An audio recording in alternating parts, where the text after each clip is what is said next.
This morning in Health Watch, what to do if flames suddenly break out in your kitchen. Early show consumer correspondent Susan Copen here with some important safety tips. Good morning. Good morning, Harry. Cooking fires are the leading cause of home fires in the United States. So we are about to show you the do's and don'ts of handling a grease fire.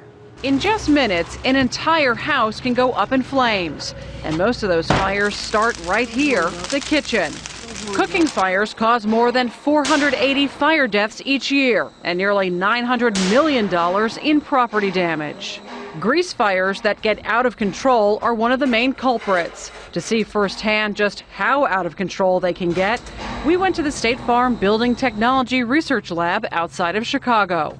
Do most people know how to handle a kitchen fire? I would say not many people know how to handle a kitchen fire and what to do if it were to start. State Farm researcher John Donovan is an expert in grease fires.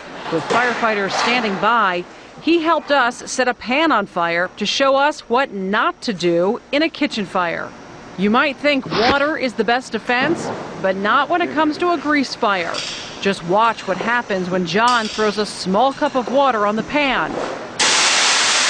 The flames double in size almost instantly. We threw probably 1.5 ounces of water on that fire, and you saw the flare-up we got from that. Absolutely the worst thing you can do to a grease fire is throw water of any sort on it, any amount, anything, no water. And here's what happens when John tries to smother the fire with a wet towel. Again, the fire becomes more intense. The other hazards are you may try and put the towel on there and actually pull the pan off of the stove. Well, then you've got burning oil on the floor. Most likely you've got it on whoever was trying to throw the towel on. So you're just, you're causing more problems than you're trying to solve. Even using a fire extinguisher that is water-based can have disastrous results. Just look, the flames shoot to the ceiling. What you need is a dry chemical fire extinguisher, specifically designed to deal with grease. You can see here how it puts out the flames in a matter of seconds. So basically you pull the pin, you squeeze the trigger, and you're aiming at the base of the fire. You want to put that fire out at the base. If you put it up high, the chemical falls on top of the fire, it doesn't do a bit of good. Here's something else you can do. If the flames are small enough, carefully put a lid on the pan and turn off the heat. Don't try and move the pan. Many people get burns or start fires elsewhere as they're trying to take that pan and get it outside. And once that lid is on, don't remove it. Watch what happens when John does just that. Even if you've turned that burner off, that pan is holding the heat, the oil is holding the heat, it's going to light again. If a grease fire is left alone, even for a few minutes, your whole kitchen can go up in flames. Watch what happens when we let this pan burn. Within 30 seconds, the flames reach the vent.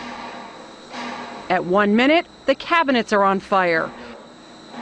2 minutes, the stove and cabinets are fully engulfed and flames are reaching the ceiling. At 3 minutes, firefighters come in to knock the fire down. From the time that fire starts, how long do you have to realistically try to put it out on your own? Once the fire lights, you have 30 seconds to a minute of opportunity probably.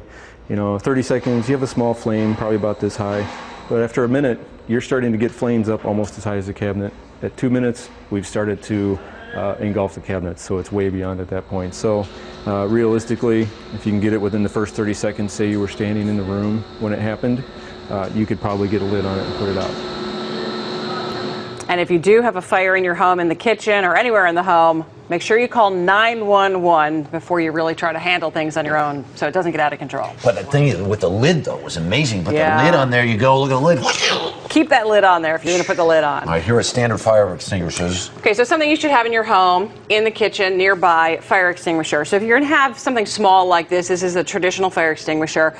Look on the front, make sure it says ABC so you know it'll work on everything in your home. Wood, paper, grease, electrical equipment. And this goes for $20, so it's not too bad in price. This one is specifically made for the kitchen. It's smaller, it's white, you can put it in the corner. People probably won't notice that you even have a fire extinguisher sitting out. Some people are worried about that. They don't want a big red one in their kitchen. This goes for $15, and this is good for grease, this is good for electrical equipment. Something else which is made by First Alert, this is something called Tundra. It's actually a spray bottle.